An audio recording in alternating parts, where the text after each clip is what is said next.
जेन जी से जुड़े एक चुनाव में राहुल गांधी और कांग्रेस को झटका लग गया। आज दिल्ली विश्वविद्यालय छात्र संघ का चुनाव था, उसके नतीजे जारी हुए जिसमें बीजेपी के छात्र संगठन एबीवीपी को शानदार जीत हासिल हुई। दिल्ली विश्वविद्यालय के छात्रों ने 4 में से 3 सीटें एबीवीपी को दे दी और राहुल गांधी की कांग्रेस और उसके छात्र संगठन एनएसयूआई को सिर्फ 1 सीट मिली। एबीवीपी के विनिंग कैंडिडेट ने जमकर जश्न मनाया। समर्थकों ने जीते हुए कैंडिडेट्स को कंधे पर उठाकर जुलूस निकाला। आप देखिए, जेनजी बीजेपी के एबीवीपी को जिता रहा है बॉस। जेनजी क्या चाहता है राहुल गांधी देखिए कैसे जीत के बाद माहौल बना हुआ। दिल्ली विश्वविद्यालय छात्र संघ के चुनाव में रिजल्ट आ चुका है। 3 सीटें एबीवीपी जीती है, वहीं 1 सीट जो है वह एनएसयूआई जीती है। दिल्ली विश्वविद्यालय के छात्रों ने एक ऐतिहासिक निर्णय दिया। आप देखिए कि दिल्ली विश्वविद्यालय के छात्र आज राष्ट्रवादी विचारधारा के साथ है। बस यही कहना चाहूंगा कि बहुत खुश हूँ, सब लोगों ने बहुत साथ दिया और बहुत भारी बहुमत से जीते हैं। जो वादे आप लोगों के थे पूरे होंगे? बिल्कुल बिल्कुल, कल से काम पे। किस तरीके से लोगों की बड़ी तादाद यहाँ पर पहुंची है और पूरे विश्वविद्यालय के कैंपस में इस वक्त जश्न का माहौल है, एबीवीपी के लोगों की तरफ भी और साथ ही साथ यहाँ पे जश्न का माहौल है। कांग्रेस और उसके छात्र संगठन के लिए नतीजे बहुत ही निराश करने वाले हैं, क्योंकि कांग्रेस को युवाओं से उम्मीद थी कि भाई वो राहुल गांधी को सुन रहे होंगे तो एनएसयूआई को जिताएंगे, बात मानेंगे उनकी। लेकिन युवाओं ने तो उल्टा काम कर दिया। आप देखिए, डूसू चुनाव में अध्यक्ष पद के लिए एबीवीपी के आर्यन मान जीते। आर्यन मान को कुल 28,841 वोट मिले। दूसरे नंबर पर एनएसयूआई जोसलिन चौधरी रही, उनको 12,645 वोट मिले। उपाध्यक्ष पद के लिए एनएसयूआई के राहुल झांसला जीते, उनको 29,339 वोट मिले, जबकि एबीवीपी के गोविंद तंवर को 20,547। सचिव पद के चुनाव में एबीवीपी के कुणाल चौधरी को जीत मिली, उनको 23,779 वोट मिले। एनएसयूआई के कबीर को 19,117 वोट मिले। संयुक्त सचिव के चुनाव में भी एबीवीपी की दीपिका झा जीत गई। दीपिका झा को 21,825 वोट मिले। एनएसयूआई के लवकुश भड़ाना को 17,380 वोट मिले। यानी दिल्ली यूनिवर्सिटी छात्र संघ के चुनाव में बीजेपी के एबीवीपी ने बंपर जीत हासिल की और राहुल गांधी की एनएसयूआई का पत्ता साफ होते होते बचा मात्र 1 सीट में। लेकिन कांग्रेस कल तक ऐसे ऐसे दावे कर रही थी कि एनएसयूआई 4 सीट जीत जाएगी। इसे राहुल गांधी के हाइड्रोजन बम से जोड़ रही थी कि मोदी जी को 2-2 धमाकेदार गिफ्ट मिलेंगे जिससे वो बर्थडे मनाना भूल जाएंगे। सुनिए कैसी कैसी बातें कर रहे थे ये लोग। फिर आपको बताता हूं कि नवभारत के कैमरे पर देश के जेनजी ने राहुल गांधी के लिए क्या मैसेज भेजा है। इस बार हम 4 सीटें जीतने वाले हैं। वैसे भी आज एक हाइड्रोजन बॉम्ब का धमाका हो रहा है, जो मोदी जी को ऐसी गिफ्ट मिलेगी कि शायद वो अगली बार अपना जन्मदिन मनाना भूल जाएं। एक आज राहुल गांधी देने वाले हैं और कल एनएसयूआई की 4 सीट जीतकर हम एक और उन्हें बर्थडे गिफ्ट देंगे। अगली बार से बर्थडे मनाते हुए भी वो 2 बार सोचेंगे। ये लोग इतना बोल जाते हैं कि फिर उसको यूटर्न लेना भी मुश्किल है कि मोदी जी बर्थडे मनाना भूल जाएंगे। 4 सीट एनएसयूआई जीत जाएगी। एक बड़ी मुश्किल से आई है। आज जब नतीजे आए तो बीजेपी ने कांग्रेस की क्लास लगा दी। बीजेपी ने कहा कि एनएसयूआई सिर्फ उपाध्यक्ष पद की सीट ही जीत पाई है और वहां भी जो जीता है वो एबीवीपी का पूर्व कार्यकर्ता है। राहुल गांधी को अपने घर से 10 किलोमीटर के दायरे के अंदर ही बेहद तगड़ा रियलिटी चेक मिल गया है। एबीवीपी की जीत से बीजेपी गदगद है। गृह मंत्री अमित शाह ने एबीवीपी को जीत की बधाई दी। कहा कि दिल्ली विश्वविद्यालय छात्र संघ चुनाव में एबीवीपी की प्रचंड जीत पर परिषद के कार्यकर्ताओं को बधाई। यह जीत युवाओं की राष्ट्र प्रथम की विचारधारा में अटूट विश्वास का प्रतिबिंब है। इस विजय से परिषद की छात्र शक्ति को राष्ट्र शक्ति में परिवर्तित करने की यात्रा को और गति मिलेगी। देखिए, वैसे तो यह एक छात्र संघ का चुनाव था, लेकिन चूंकि राहुल गांधी, इंडी गठबंधन वाले जेनजी नेपाल ये वो कर रहे थे, इसलिए इसकी महत्ता जो है वो बढ़ गई कि देखिए जेनजी क्या सोच रहा है। डूसू चुनाव में हार राहुल गांधी के लिए झटका है, क्योंकि राहुल गांधी जेनजी वाला फेक नैरेटिव नरेंद्र मोदी के खिलाफ बनाने में जुटे हैं।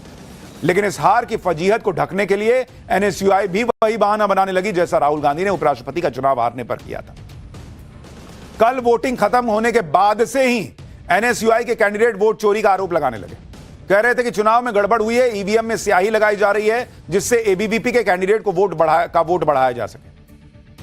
जो राहुल गांधी कह रहे हैं वही एनएसयूआई वाले गाना शुरू कर दिए कि वोट चोरी हुई है। सुनिए कल क्या कहा था उनके अध्यक्ष पद के कैंडिडेट ने। विश्वविद्यालय प्रशासन से दिल्ली की सरकार से और देश की सरकार से पूछना चाहती हूँ कि जो मैंने मेहनत करी है और जो आज के दिन 4-5 घंटों में मेरी सारी मेहनत पर पानी फेरा जा रहा है, जो चीटिंग हो रही है, उसका रिस्पॉन्सिबल कौन है? मैं देश की सरकार से पूछना चाहती हूँ कि वोट चोरी का मुद्दा तो आप यहाँ तक ले आए, स्टूडेंट छात्र कैसे एक दिल्ली विश्वविद्यालय में चुनाव लड़।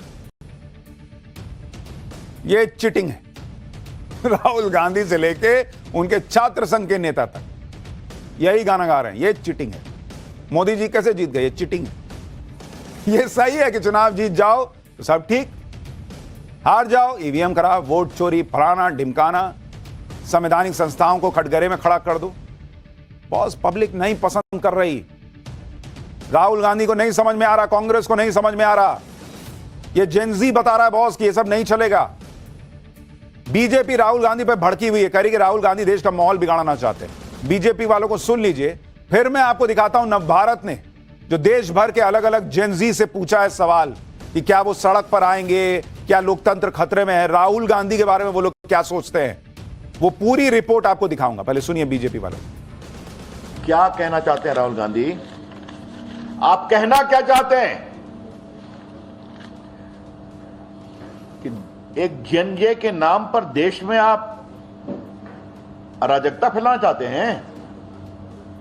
ये बहुत गंभीर सवाल है और ये पूरा ट्वीट किया गया और उनका इकोसिस्टम ने जेएनजे के नाम से ट्वीट करना शुरू किया। ये बहुत गंभीर विषय है। राहुल गांधी जानबूझकर लोकतंत्र को कमजोर कर रहे हैं, देश में अराजकता फैलाना चाहते हैं।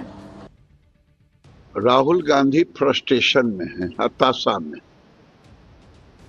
और मैंने पहले भी कहा था ये नकल सब, कभी मोदी जी का नकल करेंगे, कभी जैन जेट की बात करेंगे, ये अर्बन नक्सल बनना चाहते हैं। राहुल गांधी ने कल जो जेनजी वाला दाव चला था उस पर हमने देश के युवाओं से भी बात की। ये वो युवा हैं जिनको जेनजी कहा जाता है। इन्हीं से राहुल गांधी ने लोकतंत्र और संविधान बचाने की अपील की थी। कहते मेरा काम नहीं है, तो युवाओं का काम है सड़क पर उतर के लोकतंत्र बचाना। इनके हिसाब से राहुल गांधी की बातों पर दिल्ली के युवा क्या सोच रहे हैं पहले उसको सुनिए, फिर आपको देश के अलग अलग हिस्सों के युवाओं की बात सुनाऊंगा। वो संस्थाओं के खिलाफ जो भड़का रहे हैं लोगों को, इससे देश में अराजक का माहौल बनेगा और राहुल गांधी को इससे बचना चाहिए। और जैन जी को जिस तरीके से वो भड़का रहे हैं, तो सबसे पहले जैन जी का तो ये कर्तव्य बनता है कि राहुल गांधी के खिलाफ ही खड़े हो। जिस तरीके से उनका वंशवाद को लेकर वो लोग आगे बढ़ रहे हैं, पूरे कांग्रेस में सबसे ज्यादा काबिल वही इंसान है क्या? यहाँ का युवा राष्ट्र प्रथम की भावना से सोचता है और जिस राष्ट्र प्रथम में उसके लिए सबसे पहले देश आता है। और हम अधिकार बोध की नहीं, कर्तव्य बोध की बात करते हैं। राहुल गांधी अपना कर्तव्य कर रहे हैं कि नहीं, सबसे पहले उनको इस विषय में सोचना चाहिए। भारत में ऐसा कुछ भी नहीं होगा। उसका 2 रीजन है। पहला बात कि भारत का जो जेनजी है वो पूरी तरीके से समझदार है, जानकार है। उसको पता है कि सबसे ज्यादा नेपोटिज्म और सबसे ज्यादा भ्रष्टाचार किस सरकार में हुआ था और किस परिवार में होता है, वो सब कुछ जानता है। कोई भी जेनजी इतना बेवकूफ नहीं है आज के टाइम पे कि राहुल गांधी जैसे पॉलिटिशियन को सपोर्ट करे। और जो वो बात करते हैं वोट चोरी की, सबसे पहले उनसे पूछो जाके कि वोट चोरी का जो उनकी हिस्ट्री है वोट चोरी की, तो वो तो उन्होंने ही स्टार्ट करी थी। भाई दिल्ली क्या जेनजी कह रहा है कि इतने बेवकूफ न बैठे हम लोग कि राहुल गांधी ने कह दिया वोट चोरी और हम मान लिया और हम सड़क पर आ जाएंगे। इसी तरह से हमने मुंबई में कॉलेज स्टूडेंट्स और जेनजी से राहुल गांधी के बारे में सवाल पूछा। मुंबई के युवाओं ने राहुल गांधी को ही सबसे बड़ा नेपो किड बता दिया। इन युवाओं ने कहा कि वो देश के संविधान और लोकतंत्र का पूरा भरोसा करते हैं। राहुल गांधी को अपनी पॉलिटिक्स खतरे में लग रही है, इसलिए वो ये सारी बातें कर रहे हैं। ये जेनजी कह रहा है। सुनिए मुंबई के जेनजी को। डेमोक्रेसी और संविधान तो बिल्कुल ऐसा है नहीं कि वो खतरे में है। जो मुझे लगता है खतरे में है वो उनका राजनीतिक करियर। राहुल गांधी जी का पहली बात तो उनकी जो बातें है मैं उसका खंडन करता हूँ, क्योंकि हमें अपने सुप्रीम कोर्ट पे पूरा विश्वास है। अगर वोट चोरी अगर होता ही तो कर्नाटका, बंगाल जैसे इधर भी बीजेपी की सरकार होती। जेनजी, इंडिया के जेनजी ना अवेक है, they are awaken, they are not slept. तो हमारा संविधान डेमोक्रेसी खतरे में नहीं है। लोकतंत्र अगर खतरे में होता, ऐसा वो अगर कहते हैं, तो इमरजेंसी किसने लागू की, ये बहुत बड़ा सवाल है। मुझे तो नहीं लगता कि भारत में ऐसा कुछ होगा, क्योंकि भारत को जो युवा है वो जागरूक है, उसे अपने संविधान पे भरोसा है। कि वो मानता है कि देश में ऐसी परिस्थिति कभी नहीं आएगी। अगर वोट चोरी सच्ची में हुई है तो उनको मेरा मानना है, इन माय ओपिनियन, उनको एटलीस्ट एक कंप्लेंट और अपील फाइल कर देनी चाहिए कोर्ट में। हाँ, बिहार में राहुल गांधी ने वोट चोरी के नाम पर यात्रा तक निकाल दी। क्या वहां वोट चोरी और लोकतंत्र खतरे में है वाला नैरेटिव काम कर रहा है क्या? भाई दिल्ली मुंबई में तो नहीं चल रहा। बिहार के युवा राहुल गांधी की अपील पर क्या कह रहे हैं और क्या भारत में नेपाल जैसे हालात हो सकते हैं, जरा बिहार के जनजी को सुनिए। पहले तो उन्होंने जो बोला गलत है, मतलब कि जो वहाँ हो रहा है वो उनकी सरकार से प्रॉब्लम है, तो वो सभी को बोल रहे हैं कि मतलब पूरा भारत में गलत है, बट ऐसा नहीं है, वो गलत बोल रहे हैं, ऐसा नहीं होना चाहिए। बाकी जो युवा है उनके पास भी तो मतलब कॉमन सेंस है ना सोचने का कि वो क्या सही है क्या गलत है। दरअसल राहुल गांधी देश के युवाओं और जेनजी को इसलिए टारगेट कर रहे हैं क्योंकि एक बड़ा वोट बैंक है और पिछले 2 लोकसभा में बीजेपी को युवाओं का भर भर के वोट मिला है। अगर आप देखिएगा, मैं आपको बताऊं कि बीजेपी 2019 के चुनाव और 2024 के चुनाव के लिहाज से अगर आप देखेंगे तो 2019, ये आपको लोकसभा का बता रहा हूं, का जो चुनाव हुआ, 25 साल से कम उम्र के जो वोटर थे, 25 साल से कम के वोटर, अगर आप उनको देखिएगा, उन्होंने किसको वोट किया बॉस? बीजेपी को वोट किया 40% ने, 40%, और कांग्रेस को वोट किया 20% ने बॉस, यानी सीधे डबल। अब अगर आप 26 से 35 वाला देखिएगा, उन्होंने किसको वोट किया बॉस? बीजेपी को किया 39% ने और कांग्रेस को 19%। 2024 का अगर आप लोकसभा चुनाव देखिएगा, जब नरेंद्र मोदी के 2 कार्यकाल पूरे हो गए, तो 25 साल से कम वाला जो था उसने बीजेपी को कितना वोट किया? 39%, और कांग्रेस को 21%। मात्र 1% का जंप आया कांग्रेस में और बीजेपी का 39% रहा। 26 से 35% वाला में देखिएगा, बीजेपी का 37% और कांग्रेस को जो है वो 21%। मतलब 1-2% वोट इधर से उधर हो रहा है। और इसीलिए राहुल गांधी पूरी कोशिश कर रहे हैं कि जब तक ये जेनजी वाला मामला सेट नहीं होगा, यूथ को नहीं अपने पाले में करेंगे, तब तक नरेंद्र मोदी को हरा नहीं पाएंगे। तो जेनजी कर रहे हैं। राहुल गांधी पूरी कोशिश कर रहे हैं कि युवा वोटर्स बीजेपी से छिटक जाए। तो कभी वोट चोरी कह देते हैं, कभी जेनजी से लोकतंत्र बचाने की गुहार लगाते हैं। सवाल यह है कि क्या राहुल गांधी की बातों का देश का युवा समर्थन कर भी रहा है? देश के कुछ और शहरों में हमने जेनजी से यही सवाल पूछा। सुनिए वो लोग क्या कह रहे हैं। अब भाजपा की सरकार बेसिकली टिक चुकी है पूरी तरह से, तो उसको हटाने के लिए ये लोग कुछ ना कुछ ऐसा करना चाहते हैं कि जिससे देश में दंगे हों।